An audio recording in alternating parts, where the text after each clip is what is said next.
अथ श्रीगकारादिगणेशसहस्रनामस्तोत्रम्।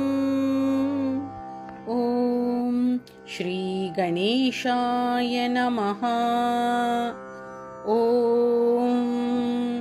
अस्य श्रीगणपतिगकारादिसहस्रनाम मालामन्त्रस्य दुर्वासा ऋषिः अनुष्टुप् श्रीगणपतिर्देवता गं बीजं स्वाहा शक्तिः ग्लौं कीलकं मम सकलाभीष्टसिद्ध्यर्थे जपे विनियोगः।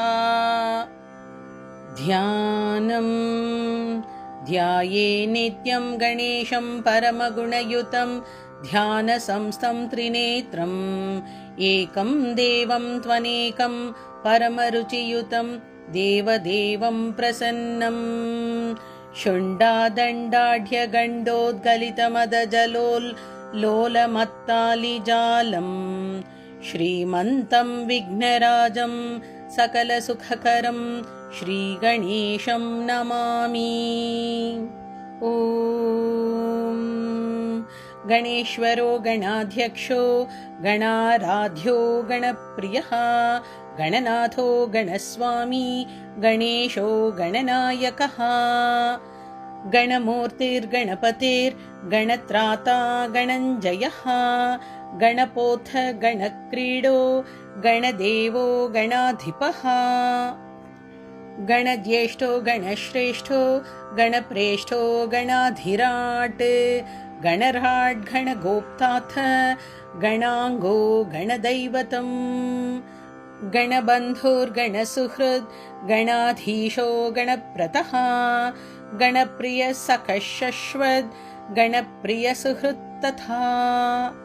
गणप्रियरतो नित्यं गणप्रीतिविवर्धनः गणमण्डलमध्यस्थो गणकेलीपरायणः। गणागणीर्गणेशानो गणगीतो गणोच्छ्रयः गण्यो गणहितो गर्जद् गणसेनो गणोद्धतः। गणभीतिप्रमथनो गणभीत्यपहारकः गणनार्हो गणप्रौढो गणभर्ता गणप्रभुः। गणसेनो गणचरो गणप्राज्ञो गणैकराट् गणाग्र्यो गणनामा च गणपालनतत्परः। गणजिद्गणगर्भस्थो गणप्रवणमानसः गणगर्वपरि